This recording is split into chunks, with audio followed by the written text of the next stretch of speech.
আসসালামু আলাইকুম সবাইকে। চলে আসলাম নতুন আরেকটি ভিডিও নিয়ে। আজকে খুব জনপ্রিয় মানে হোকো ব্র্যান্ডের অনেক জনপ্রিয় একটি টিডাব্লিউএস হোকো EQ2। এই টিডাব্লিউএসটার সকল বিষয় নিয়ে বিস্তারিত আলোচনা করব। তো সবাইকে ভিডিওটা দেখার অনুরোধ করছি। তো প্রথমে আনবক্সিং দিয়ে ভিডিওটা শুরু করি। হোকোর আনবক্সিংগুলো আমার কাছে পার্সোনালি খুবই ভালো লাগে। তারা খুব অল্প প্রাইসে অনেক ভালো একটা প্রিমিয়াম আনবক্সিং দেওয়ার চেষ্টা করে, তো এখানেও তার ব্যতিক্রম না। এটার আনবক্সিং এর কোয়ালিটি আমার কাছে খুবই ভালো লাগছে এবং এটার প্যাকেজিংটা খুব সুন্দর ছিল। টিডাব্লিউএস এর বক্সটা খুবই প্রিমিয়াম ছিল, প্যাকেজিং খুব ভালো। যদিও হোকো ব্র্যান্ডের টিডাব্লিউএস এর যে বক্সের কোয়ালিটি অলমোস্ট সবগুলা সিমিলার টাইপেরই হয়। তো প্রথমে বক্সটা আমরা খুলি। বক্সের ভিতরে প্রথমে পেয়ে যাবেন একটা ইউজার ম্যানুয়াল, তারপরে আমাদের কাঙ্ক্ষিত টিডাব্লিউএসটা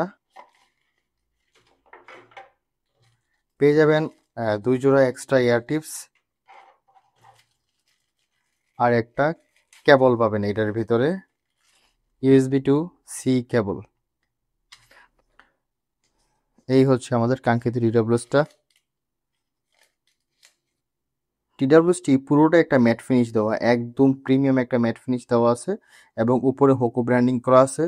নিচে একটা টাইপ সি পোর্ট আছে। ঢাকনা খোলার পর আপনারা পেয়ে যাবেন দুইটি বার্ডস এবং বার্ডসগুলোর ভিতরে পলি লাগানো আছে। প্রথমে এই পলিগুলো খুলে নিতে হবে, তারপরে কেসে রাখার পর এটা পেয়ারিং মোডে যাবে।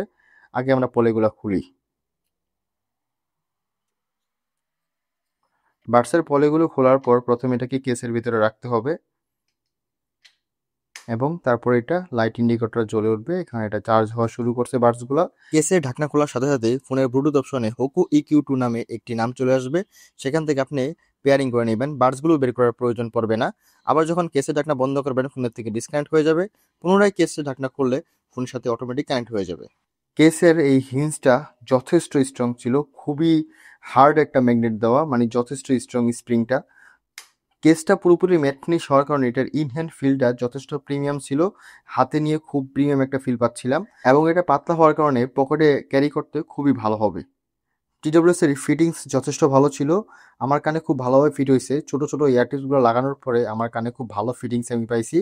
তো আপনি অবশ্যই কেনার পরে আপনার টিপসগুলো চেঞ্জ করে দেখবেন কোনটাতে আপনার কানে ভালো ফিটিংস পান। টিডাব্লিউএস এ কোনো ANC, ট্রান্সপারেন্সি অথবা গেম মোড এই তিনটার কোনোটাই নাই। তবে যেহেতু এটার ফিটিংস খুব ভালো, কানের ভিতরে খুব ভালোভাবে লেগে থাকে, সেক্ষেত্রে আপনি মোটামুটি অনেকটাই নয়েজ ক্যান্সেল করতে পারে এমনিতেই ANC না থাকার পরেও। টিডাব্লিউএস এর সাউন্ড কোয়ালিটি নিয়ে আমি যদি কথা বলি এখন, এই টিডাব্লিউএসটি 13 মিলিমিটার ড্রাইভার প্রত্যেকটা বার্ডসে ইউজ করা হয়েছে এবং এটা বেস বুস্টেড ড্রাইভার। এটার প্রচুর পরিমাণে বেস ছিল এটাতে এবং প্রচুর লাউড ছিল। হোকো EQ24এও সেম ড্রাইভার ইউজ করা হয়েছে, ওইটার সাউন্ড কোয়ালিটি যেরকম ঠিক সিমিলার সাউন্ড আপনি এটা থেকেও পাবেন। ক্লারিটির কিছুটা ঘাটতি আছে, আপনার বেশি যে লোয়ার ফ্রিকোয়েন্সি সাউন্ড যেগুলো সেগুলো একটু মিস হয় মাঝে মাঝে, আমি এটা খেয়াল করছি অনেকক্ষণ ইউজ করে। তো এটার সাউন্ড কোয়ালিটি খুবই ভালো ছিল। এই বাজেটে যে কাস্টমার বা কনজিউমার তারা মোটামুটি বেস বুস্টেড সাউন্ডটাই তারা পছন্দ করে। তো সেদিক চিন্তা করলে এটার সাউন্ড অনেক ভালো ছিল বেস বুস্টেড। তবে হ্যাঁ, আপনি যদি ব্যালেন্স সাউন্ড পছন্দ করেন তাহলে আপনাকে অন্য টিডাব্লিউএস দেখতে হবে, অথবা এইটা যদি ইউজ করতে চান সেক্ষেত্রে আপনাকে একটু কাস্টমাইজ মানে ইকুয়ালাইজ করে নিতে হবে ভালো একটা অ্যাপস থেকে।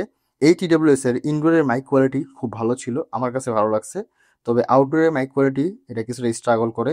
টিডাব্লিউএস আউটডোরে মোটামুটি দামি দামি, টিডাব্লিউএস স্ট্রাগল করে। তো সেই ক্ষেত্রে এটা আসলে কমপ্লেন করার কোনো জায়গা নেই। টিডাব্লিউএস এর সাউন্ড কোয়ালিটি এমনিতে একটু দুর্বলই থাকে। তবে হ্যাঁ, ইনডোরে কথাবার্তা বললে আপনি এটাতে খুব ভালো একটা কলিং এক্সপিরিয়েন্স পাবেন। টিডাব্লিউএস এর এই কেসের ভিতরে 320 mAh এর ব্যাটারি ইউজ করছে এবং প্রত্যেকটা বাডসে 40 mAh এর ব্যাটারি ইউজ করা হয়েছে।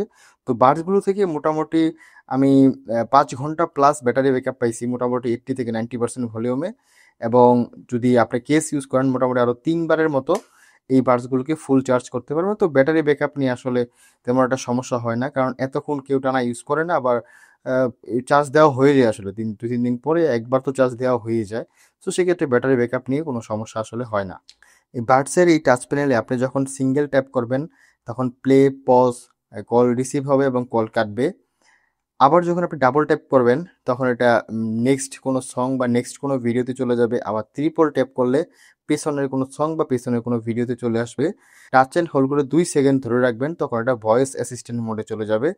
তবে এটাতে কোনো গেম মোড নাই, যার জন্য অন্য কোনো অপশনও নাই। তবে হ্যাঁ, আমি যে টাচ কন্ট্রোলটা বললাম এটা ডান বাটস এবং বাম বাটস দুটোটাতে সেম টু সেমভাবে কাজ করে। এমন না যে এটাতে নেক্সট সং ওটাতে প্রিভিয়াস, এরকমটা না। এটা যেরকম ভাবে কাজ করবে ওইটাও ঠিক সেম ভাবেই কাজ করবে।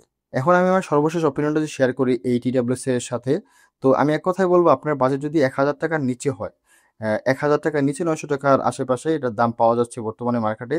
তো এই বাজেটে এটা একটা বেস্ট ডিল। মোটামুটি এই বাজেটের TWS গুলা তেমন একটা ভালো সাউন্ড প্রডিউস করতে পারে না। আমি এটা অনেক TWS চেক করছি, 1,000 টাকার নিচের যে TWS গুলা সেগুলোর সাউন্ড তেমন একটা ভালো হয় না। তবে সেই জায়গায় এই TWS এর সাউন্ড কোয়ালিটি একদম জোস লেভেলের ছিল। খুব প্রিমিয়াম সাউন্ড দিতে পারে বাজেটে, যদিও বেস বুস্টেড সাউন্ড, ক্ল্যারিটির কিছুটা ঘাটতি আছে, তারপরে এটা সাউন্ড আমার কাছে অনেক ভালো লাগছে, কারণ এই বাজেটে এরকম সাউন্ড কোনো TWS দিতে পারে না। তো আজকের ভিডিওটা এই পর্যন্তই। যদি ভালো লাগে তাহলে অবশ্যই লাইক, শেয়ার এবং সাবস্ক্রাইব করবেন। আর যদি কোনো প্রশ্ন থাকে এই TWS নিয়ে তাহলে অবশ্যই আমাকে কমেন্টস করবেন, আমি চেষ্টা করবো সেটা উত্তর দেওয়ার জন্য। তো খুব শীঘ্রই চলে আসবো নতুন কোনো ভিডিও নিয়ে। সেই পর্যন্ত ভালো থাকুন, সুস্থ থাকুন। আসসালামু আলাইকুম, আল্লাহ হাফেজ।